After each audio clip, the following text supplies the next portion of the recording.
In 2008, he came second in the Republican primaries, charming evangelical votes with his wisecracks, guitar playing, and biblical allusions.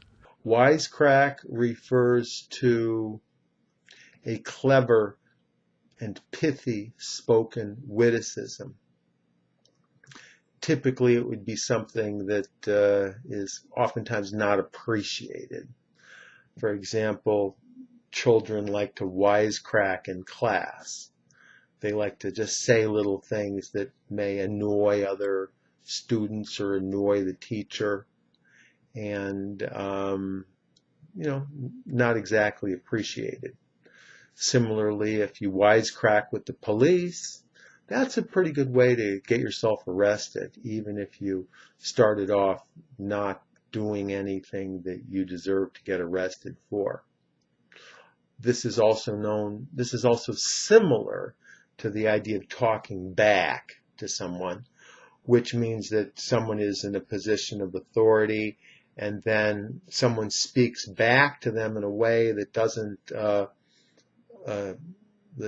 honor or respect the authority. So typically a wisecrack would be in this general frame as well. But a wisecrack might be something where you don't directly challenge the authority, but you make a stupid little joke, and this is oftentimes taken as a sign of disrespect. So in this context, the charming evangelical votes with his wisecracks, guitar playing, and his biblical allusions. And so in this sense, wisecracks means that someone has a good sense of humor, he likes to tell jokes, play his guitar, and make references to the Bible. Both Jon Stewart and Colbert were very, very popular for years and years, largely based on their wisecracks. And a lot of it was very spontaneous. They would be in a situation, they'd think of something funny, they'd say it, it was funny, and everybody loved it. So now that Jon Stewart is gone, for now I think, the only one left is Colbert, and I haven't seen it yet, but people are hoping that he'll find a pretty good persona that will enable him to continue his wisecracks. My friend Bill, he's always been very popular with the women, with the ladies. He's very good looking, he's an athlete, and he seems to have an endless supply of very funny wisecracks that makes him very, very popular. In 2008, he came second in the Republican primaries, charming evangelical votes with his wisecracks, guitar playing, and biblical allusions. Allusion refers to an expression designed to call something to mind without mentioning it explicitly, an indirect or passing reference. So in this sense, an allusion is oftentimes when a speaker or a writer will bring up something by the way that they're speaking, or may oftentimes without even any specific reference. And for a knowledgeable audience, they will understand what he's talking about. And typically this would be something that's fairly well known. So, for example, the Republicans will oftentimes talk about getting the seas to stop rising. And this is taken as a joke against Obama, because that was something that Obama said in one of his speeches, that he was going to make the seas stop rising. So this is an allusion that a lot of people, probably most people in the GOP, are quite familiar with.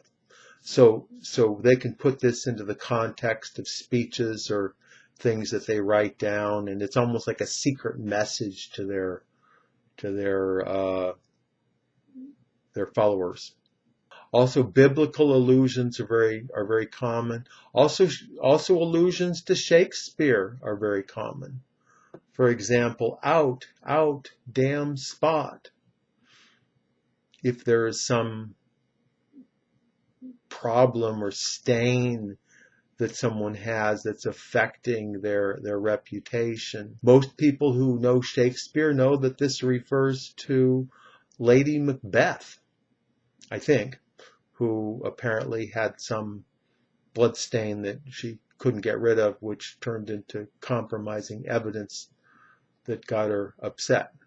There's another example from Abe Lincoln about turning swords into plowshares, which means that you finish the war and then you go on to the peace after the war. And this comes from the Bible, somewhere in there. People back in his day, they were pretty familiar with the Bible, so most of them knew what he was talking about. Or somebody might say he's a real Romeo with the ladies. That refers to Shakespeare, Romeo and Juliet. So in this context, the charming evangelical votes with his wisecracks, guitar playing, and his biblical allusions. So in this context, biblical allusions refers to quotes from the Bible, which are taken either directly or in some context where people will know that they're from the Bible, or at least have an idea about where they come from.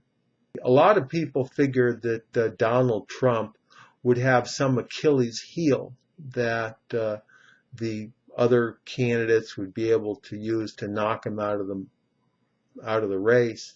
But so far, presuming he does have an Achilles heel, they haven't seemed to be able to find it yet. Now, this allusion refers to the Iliad, which was written by Homer almost 3,000 years ago, where the great hero, he was immortal except for one spot on his heel where his mother held him while she dipped him into the stream of immortality. So he was hit with an arrow on his Achilles heel, and that caused him to die. So that is the allusion of the Achilles heel. Similarly, people might refer to some person as being a Trojan horse within the organization, referring to them as being more or less an enemy, or what's also known as a fifth column.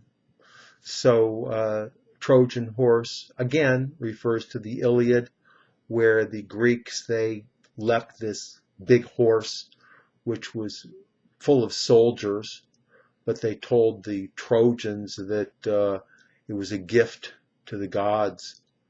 And then they sailed away, and the soldiers opened up the gates, and the Greeks came back and took over. So a Trojan horse is something that gets into your system, so to speak, and then destroys the system. And from there we get the idea of a Trojan, which is a type of computer virus that gets into your system and then opens up the door for other computer viruses to be able to get in and attack. That's all for today. Tom Taylor is an ESL tutor. He teaches English in the United States and outside, all over the world, using Skype. He can be reached at his website, which is ESL-fullsteamahead.com. Click on this link and check out his website and email with questions. Thank you, Tom, and I'll talk to you next time. Thank you.